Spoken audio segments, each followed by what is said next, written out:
of the Majestic story. We're going to show you some of our beginning projects and some interior results.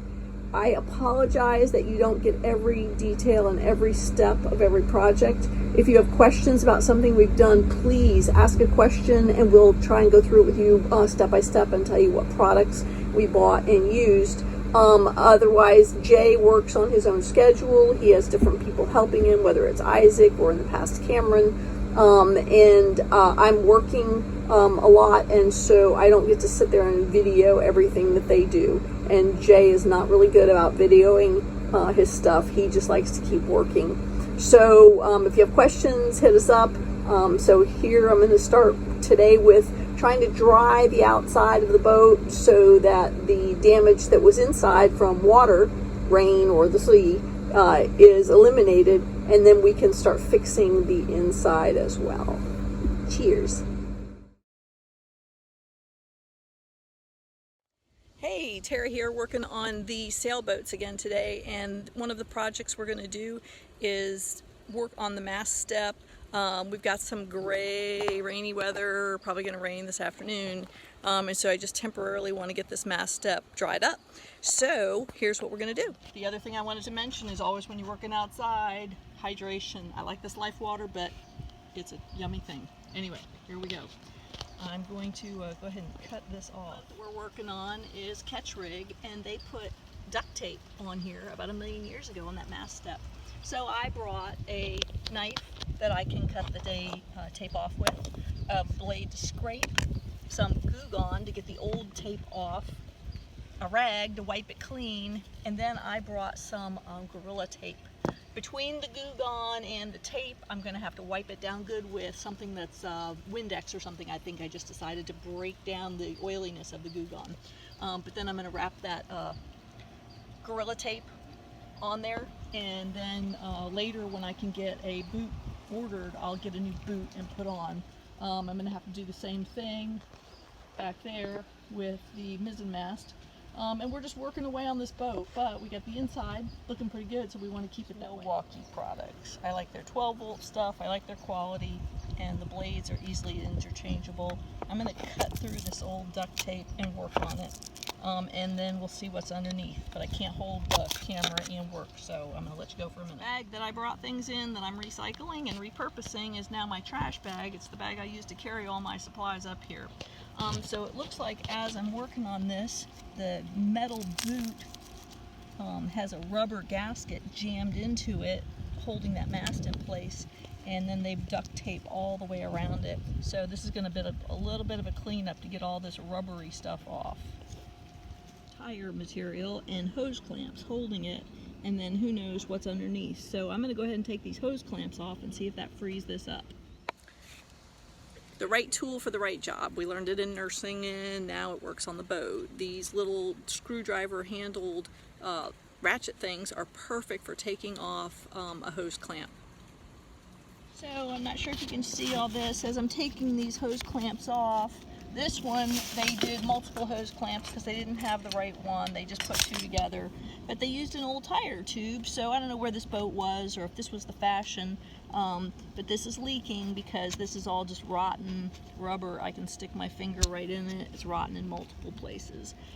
And then it looks like they put some kind of adhesive stuff in here. I don't know what that is, if it's age and salt or if it's actually some kind of goop. So I got some cleaning to do.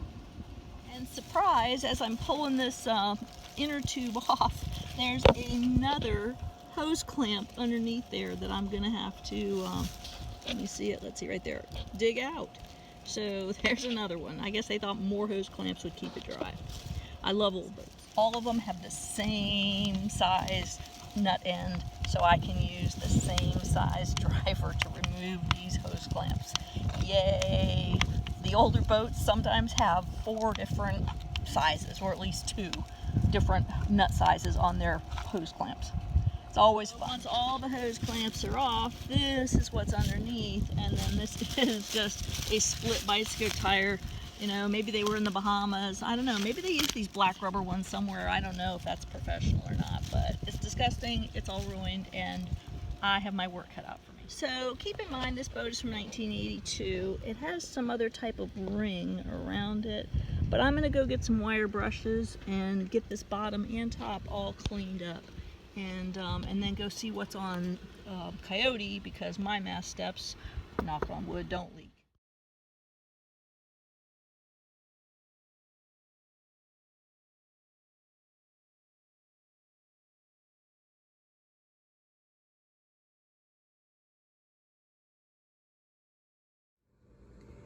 So after I got the mast steps all cleaned up and we covered them just with bags and put tape on them to keep them dry till we could figure out what to do and how to fill the void or between the mast and the actual opening in the cabin top, I consulted with Keys Rigging, and they had several $100 options.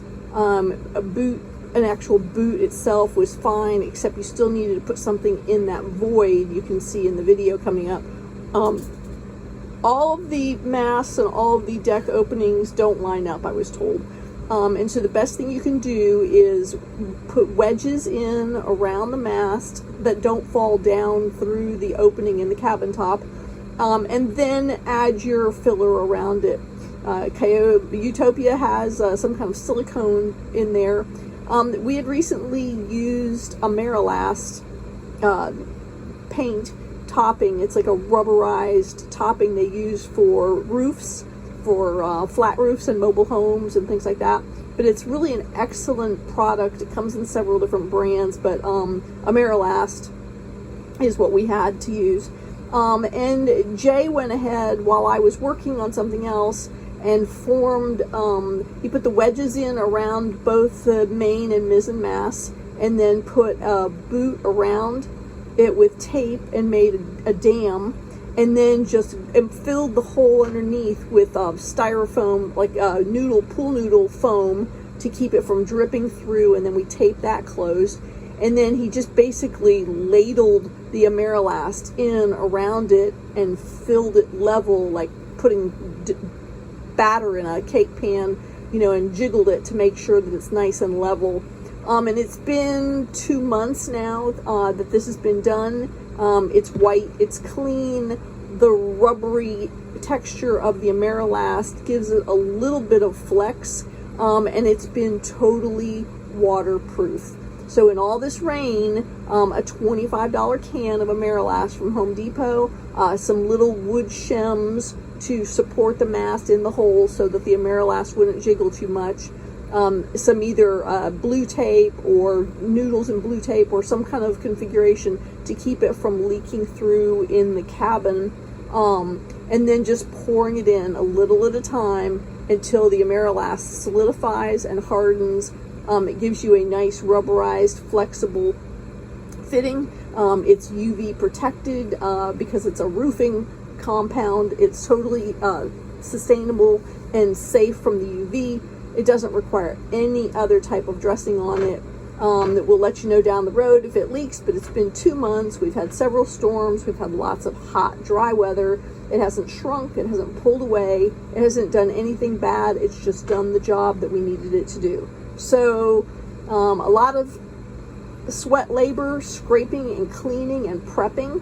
Any of these projects we're doing, the prep work is the most important thing, because years and years of crud and salt and grease and old paint and old varnish tend to ruin a surface. So if you can get it down to the bare aluminum, the bare fiberglass, or whatever it is, and then do whatever new fitting, painting thing you want to do, you'll be happier in the long run. So I'm going to show you our Marilast boot stops. I may in the future put some Sailrite material around each one just so that it looks fancy. But right now, it's perfect, it's waterproof, and we're happy with it. So cheers. I hope you enjoy our videos. Please like, share, and subscribe if you get a chance. We're climbing on 200, and we're doing a great thing. Part 3 is going to be more of the interior work that we've done. And we've got quite a bit done. I'm not sure how many episodes this is actually going to be, but part 3 is going to be more about the interior work. So the forward cabin, the main salon. Cheers.